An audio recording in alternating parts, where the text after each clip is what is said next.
l'idée, c'est déjà d'illustrer la démarche. Donc, ce qu'on fait, c'est d'appliquer le regard de sciences dures à l'objet du sport. Et pour cela, c'est une démarche expérimentale. Donc, ce qu'on fait, c'est observer un phénomène, le mesurer, à la fois sur le terrain et au laboratoire, et en tirer des lois, et à partir de ces lois, comprendre le phénomène et éventuellement l'améliorer. Donc aujourd'hui, je vais vous parler plutôt du travail qu'on fait sur le muscle, qui est à l'interface de la biologie et de la mécanique. Et sur un exemple, Emmanuel vous a dit comment on pouvait tirer des informations à partir du mouvement des plantes. Nous, ce qu'on a fait, c'est tirer des informations sur le muscle à partir du mouvement de l'humain, sans le détruire. Alors voilà, l'expérience typique qu'on fait, c'est un exercice de salle de musculation, ici le développé couché. Et donc on demande à un sportif de lever une barre à vitesse maximale, une seule fois. Voilà, et on le fait pour différentes masses. On mesure la vitesse de la barre au cours du temps, et on obtient ce genre de courbes qu'on va voir qui sont caractéristiques d'une personne. Donc on voit les différentes couleurs, en noir la masse minimale, en bleu la masse maximale que le sportif est capable de soulever. On voit que la vitesse de la barre part de 0 quand la barre est en bas et arrive à 0 quand la barre est en haut. Et entre les deux, il y a un maximum. Tout ça, c'est très classique, mais ce qui est très intéressant, c'est la forme que prennent ces courbes aux grandes masses et la déformation du signal. Et on s'est aperçu que pour comprendre ces formes-là, on était obligé de plonger dans la structure fine du muscle à la plus petite échelle, celle des têtes de myosine. Donc si on s'intéresse à la constitution d'un muscle, on peut voir ici qu'un muscle est composé de faisceaux de fibres, toutes parallèles, elles-mêmes décomposées en myofibrilles parallèles, et la brique élémentaire du muscle, c'est le sarcomère, qu'on peut voir ici, d'une longueur de 3 microns, et qui va se contracter sous l'effet des têtes de myosine. C'est ce qu'on peut voir sur cette vidéo. Donc vous avez en rouge un réseau de filaments d'actine, et en rose, un réseau de filaments de myosine. Et sur ces myosines, il y a des petites têtes qui sont le moteur moléculaire, typiquement de 10 nanomètres, qui viennent s'accrocher à l'actine et tirer. Et c'est la description de l'action de ces têtes qui va être intéressante d'un point de vue mécanique pour retrouver les courbes qu'on a observées expérimentalement. Et en particulier, on fait une description statistique de chacune de ces têtes qui peuvent être dans 3 états. Soit elles sont libres, elles n'agissent pas, soit elles sont accrochées à l'actine et elles tirent, soit elles sont accrochées mais passives et il faut les décrocher. Donc, et entre ces différents états, on peut définir des constantes de transition qui vont rentrer en jeu dans le modèle. Et quand on fait le modèle mécanique de cette contraction musculaire, on observe différents comportements en fonction des différents temps biochimiques, et ces différents comportements correspondent à des comportements qu'on observe dans les expériences. Donc, si on s'intéresse à la colonne de gauche, on voit des signaux rectangulaires ou triangulaires. Et ça, on s'est aperçu que ça venait de la myotypologie des sportifs. En particulier, il y a 2 grands types de fibres musculaires, les fibres lentes, celles qui vont permettre de produire un effort faible mais sur un temps long, c'est typiquement le cas des marathoniens en course, et des fibres rapides qui vont permettre de produire des forces beaucoup plus grandes mais sur un temps très court. Et ça, c'est le côté sprinter. Donc on a calibré ces résultats sur des coureurs, où là on a un panel du 100 mètres à l'ultra trail très grand, et on voit, donc si on trace la vitesse de la barre en fonction du temps pour les différentes spécialités de coureurs à masse maximale, on voit que les signaux s'étalent. Et à partir de ces signaux, on est capable de déterminer la proportion de fibres lentes et fibres rapides d'une personne. Donc c'est un exercice sans douleur qui permet de remplacer une biopsie, par exemple, où on prendrait un échantillon du muscle et on lui ferait subir des traitements chimiques pour savoir combien il y a de fibres rapides et de fibres lentes. Donc ça, c'était l'application côté sport. Il y a une autre application qu'on peut trouver côté médical. On a fait le même genre d'exercice avec un patient qui avait une maladie neurodégénérative et on s'est aperçu que les signaux étaient très différents. Vous voyez en particulier qu'on observe des oscillations. Et ces genres de signaux correspondent à l'autre partie du diagramme de phase où on voit des oscillations et c'est ce qu'on essaie de comprendre. Et le but, ça serait d'utiliser des exercices simples comme ça qui correspondent à du diagnostic clinique, mais en mesurant avec la vitesse du mouvement, on peut avoir un diagnostic plus précis et plus en amont des différentes pathologies. Donc voilà comment on peut faire le lien entre un mouvement macroscopique et la structure fine microscopique du muscle. Et ces résultats, on les a montrés à un chercheur de l'ENS Lyon, Vance Bergeron, qui a eu récemment un accident de vélo et est devenu tétraplégique. Et son combat, c'est d'essayer de restaurer du mouvement et de refaire du vélo en stimulant électriquement les muscles. Donc l'électrostimulation, ça existe, mais c'est quelque chose qui n'est pas encore très efficace, et on essaye de comprendre pourquoi. Donc ça consiste à mettre 2 électrodes à la surface de la peau qui vont envoyer un courant électrique qui va se substituer au courant électrique qui serait généré par le cerveau et envoyé aux muscles.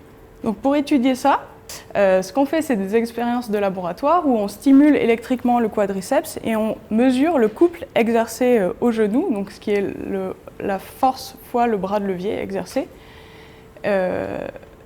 au laboratoire. Et donc, non seulement on mesure les forces et les couples, mais le gros point d'inefficacité de l'électrostimulation, c'est en particulier la prise en compte de la fatigue. Et le problème dans le cas des blessures de la moelle épinière, c'est que non seulement le cerveau n'est pas capable d'envoyer d'informations au muscle, mais le muscle n'est pas capable en retour de donner d'informations sur comment il se comporte, et en particulier pas d'informations sur la fatigue subie. Donc une stratégie, une technique pour mesurer cette fatigue, c'est de réaliser des images à la caméra infrarouge pour mesurer la température du muscle et en déduire la fatigue dépensée. Quand on fait du sport, le corps s'échauffe, et ça c'est dû à l'action des têtes de myosine. À chaque cycle d'une tête de myosine, il y a une certaine quantité de chaleur qui est dissipée, et c'est ce lien qu'on essaie de faire entre la chaleur dissipée par la tête de myosine et la fatigue du corps humain, pour à terme donner une indication sous forme d'une batterie au patient tétraplégique de l'énergie qu'il a dépensée. Donc, si jamais on revient plus quantitativement sur les signaux de couple qu'on mesure lors des expériences, on peut voir sur la gauche un signal de couple au cours du temps obtenu par électrostimulation et un signal obtenu en contraction volontaire. On voit que ces signaux sont très différents. En électrostimulation, on applique une consigne constante, mais on voit que le couple exercé décroît au cours du temps. Ça, c'est une signature de la fatigue. En revanche, en contraction volontaire, on voit qu'on arrive à maintenir le même niveau de couple, mais on a beaucoup d'oscillations. Et ces oscillations, elles viennent du fait que, inconsciemment, le cerveau alterne le recrutement des différentes fibres et permet de lutter contre la fatigue en ne sollicitant qu'un temps très court chaque fibre. Et donc c'est ce genre de consigne qu'on essaie d'adapter du fonctionnement en contraction volontaire jusqu'au fonctionnement en électrostimulation.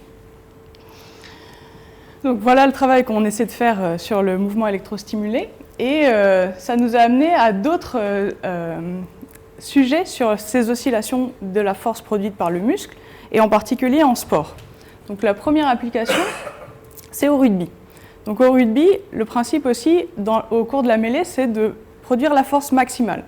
Donc, et notamment, une question a été de comprendre la règle de calcul énoncée par le DTN de rugby Didier Retière, 150 plus 150 égale 200. Donc en fait, ce qui veut dire, c'est que la force de poussée générée par un joueur est égale à 150 kg, 1500 newtons, mais lorsque les deux joueurs se mettent ensemble, ils n'exercent pas 300 kg, mais plutôt 200 kg. Donc on voudrait essayer de comprendre l'origine de la décroissance de cette force lorsqu'on fait un effort collectif. Donc pour cela, on est allé au Comité national du rugby à Marcoussis et on a utilisé leur joug instrumenté, l'atelier de la mêlée, qui peut mesurer les forces produites par la mêlée avec 1 à 8 joueurs de la mêlée. Et donc on s'est aperçu d'une part que 8 joueurs n'exercent que 75% de la somme des forces de chaque joueur. Et d'autre part, si on regarde le signal de force au cours du temps, on voit qu'à nouveau, on a des oscillations des signaux au cours du temps. Et tout le but de notre travail, c'est d'essayer de comprendre ces oscillations. Et en particulier, ce qu'on est en train de faire, c'est d'analyser des vidéos prises par des drones avec des techniques de mécanique des fluides pour mesurer les déplacements et les vitesses de chaque joueur au cours du temps. Et on peut voir sur cette vidéo, donc je ne sais pas si vous voyez bien les flèches vertes, mais on voit que les joueurs ne poussent pas tous en même temps. Et ces mouvements désynchronisés, un peu à la manière du muscle, peuvent permettre de comprendre pourquoi on perd de la force lorsqu'on pousse de manière désynchronisée. Donc ça, c'est le premier exemple d'application des oscillations de la force. Il y en a un deuxième, c'est au tir à l'arc. Donc au tir à l'arc, les archers veulent tirer le plus fort possible pour que la flèche parte le plus vite possible, qu'elle passe un temps très court en l'air et soit moins soumise aux fluctuations aérodynamiques. Mais pour que la flèche parte vite, il faut tirer fort. Et c'est ce qu'on essaye de mesurer avec Thomas Antoine, par exemple, c'est donc quelle est la précision en fonction de la force. Donc je pense que vous ne voyez pas le petit point rouge ici, mais ce qu'on a fait, c'est équiper l'arc d'un pointeur laser, ici, et on regarde, en fonction de la force qu'il exerce, quelle est l'excursion du point rouge autour du centre de la cible. Donc si je le fais sur le mur ici, vous voyez que le point oscille, et ça, c'est dû au fait que mon muscle se contracte, et pour maintenir l'équilibre du bras tendu, il est obligé de contracter alternativement les muscles antagonistes. Et plus j'applique une force importante, donc si jamais quelqu'un m'appuie sur le bras, plus le mouvement du point va être amplifié. Et c'est la même chose au tir à l'arc. Et c'est ce que vous pouvez voir sur cette frise, l'évolution de la distance du point avec la force appliquée. Donc on voit que plus la force est grande, plus l'excursion du point est grande. Et donc tout le travail qu'on fait, c'est d'essayer de comprendre l'optimum. Donc si jamais on veut mesurer la précision, plus on va tirer fort, plus l'arc va être précis, mais moins l'archer va être précis. Et donc entre les deux, on trouve un optimum de précision à une force donnée. Et ce qu'on essaie de faire, c'est de dire à un sportif donné, place-toi à cet optimum pour augmenter tes performances. Et ce genre d'optimum, on les trouve partout dans le sport. Et c'est ce que l'équipe de physique du sport Oladix essaie de faire, donc avec plein d'exemples de sports, au ski, en boxe, au rugby, en aviron. Et donc avec l'arrivée récente des Jeux Olympiques et Paralympiques 2024, il y a beaucoup de travail pour essayer de comprendre à la fois comment optimiser le matériel et comment optimiser l'adaptation de l'humain, des muscles et des forces et précisions produites au matériel. Et c'est là-dessus que l'École Polytechnique nous soutient et a décidé d'investir. Donc je vous remercie pour votre attention.